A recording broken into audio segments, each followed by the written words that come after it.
الملتقى التربوي العربي ومؤسسة الدراسات الفلسطينية بالتعاون مع مؤسسة روزا لوكسمبورغ يقدمون جمعات راديكالية. تستكشف هذه السلسلة من الندوات الافتراضية التجليات المختلفة للتربية الراديكالية الفلسطينية على مدار قرن من الزمان وما نتج عنها من أنماط تربوية، على أمل أن تساهم في حراك إقليمي وعالمي نحو شكل جديد من التربية والتعليم. الندوة الثانية: تجول في الأرض تمتلكها. المتحدثون غزار حجازي، أحمد أبو رتيمة، وسامر الشريف. لما كنا مرة بنابلس مع العيلة يعني، وشفنا جبال جرزيم وعبال، وأهلنا صاروا يقولوا لنا إنه هذا جبل عبال وهيك، فأنا صرت أفكر إنه فعلا هذا هو الجبل اللي بناخد عنه بالمدرسة، وهو موجود جنبنا مثل ما بناخد عن جبال الألب والهيمالايا واللي موجودين بكتير محلات بعيدة. فمن وقتها صرت أنتبه إنه فعلا الأشياء اللي بناخدها بالمدرسة ممكن تكون موجودة بحياتنا اليومية، بس المدرسة ما بتربط لنا إياهم، يعني ما بنعرف، فهي بتفصلنا تقريبا عن محيطنا. من وقتها صرت أنتبه أكثر إنه بنفع الواحد يتعلم ويشوف الأشياء اللي حواليه ويتعلم منها، لأنها هي نفسها اللي بناخدها بالمدرسة. بتجوال سفر بدينا 18 شخص، قلنا بدنا نلف كل القرى الفلسطينية، والهدف تبعنا إنه بدنا نتعلم، بدنا نلف نعرف، كان زي فضول وشغف عنا إنه نلف هالقرى ونتعلم منها. فالتعلم اللي بناخده من تجوال سفر مثلا عن خارطة فلسطين، حسين دائما بقول إنه خارطة فلسطين براسنا زي البازل، مع كل تجوال تتركب قطعة جديدة منها لحتى تكتمل الصورة. كمان بالتجوال بنتعلم عن اللهجات المختلفة العايشة والحية حوالينا، اللي مش ممكن نتعلمها من الكتب، مثلا إنه كيف الفلسطينية بيحكوا لهجات مختلفة، ناس بيحكوا واحد، ناس بيحكوا واحد يعني. في قعداتنا مع أهل البلد والختاير بنتعلم عن تاريخ فلسطين من منظور الفلاحين والمعرفة الشعبية، بنسمع قصص مختلفة بتشكل في ذهننا صورة أوضح عن تاريخ فلسطين، من بس لما نضل نقرأ الكتب التاريخية عن القضية الفلسطينية يعني. أريد على الأقل أن أمشي في الطبيعة، هذا حق طبيعي، أريد أن أتمشى، أريد أن أتصل بالطبيعة. هذا الاحتلال لو أنني قررت أن أمشي في الطبيعة سيقتلني، فبالتالي الاحتلال مشكلته معي مشكلة وجودية، مشكلة إنسانية، هو يقتلني من حيث كوني إنسان. مسيرة العودة أيضا بدأت في لحظة حلم، في لحظة خيال، بأنه إحنا كفلسطينيين قبل 70 عاما، هذا الكلام في 2018، قبل 70 عاما أخرجنا من ديارنا، والآن نريد أن نتبع ذات الطريق ولكن في الاتجاه المعاكس، ونريد أن نشكل عودة جماعية.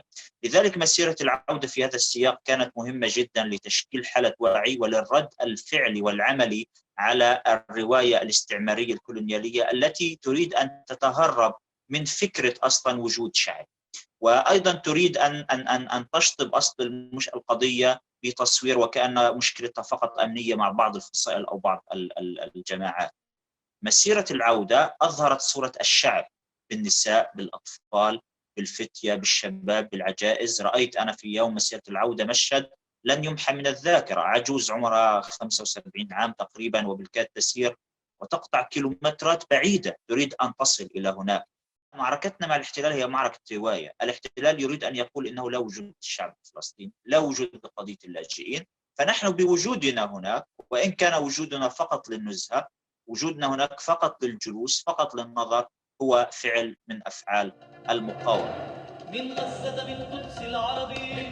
درست في مدرسة الأمل المحاذية لمستشفى المجانين كما كنا نسميها، وعندما كبرت عرفت أن هذه المستشفى كانت قبل ذلك في فترة الاستعمار البريطاني سجن ومركز حكم بريطاني، سجن عكا الذي احتضنت جدرانه أنفاس المئات من الثوار الفلسطينيين أمثال محمد جمجوم وعطا الزير وفؤاد حجازي.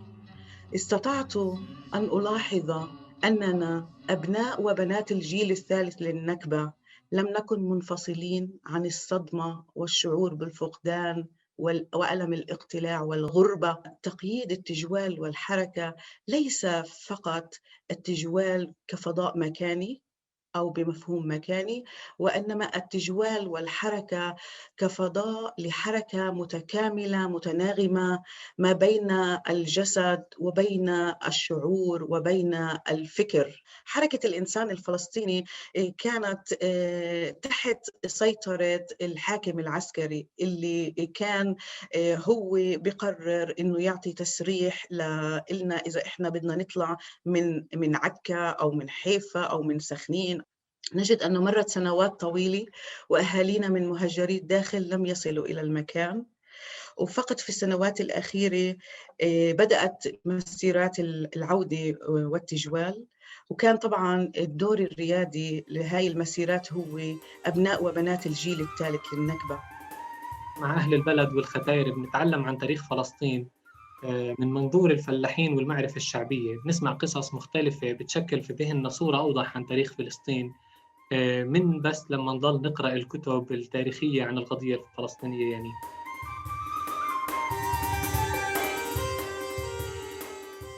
هذه المسيرات تذكر الاحتلال بأنه موجود في موقع خاطئ، بأنه موجود على حساب شعب كامل وعلى حساب وجودنا.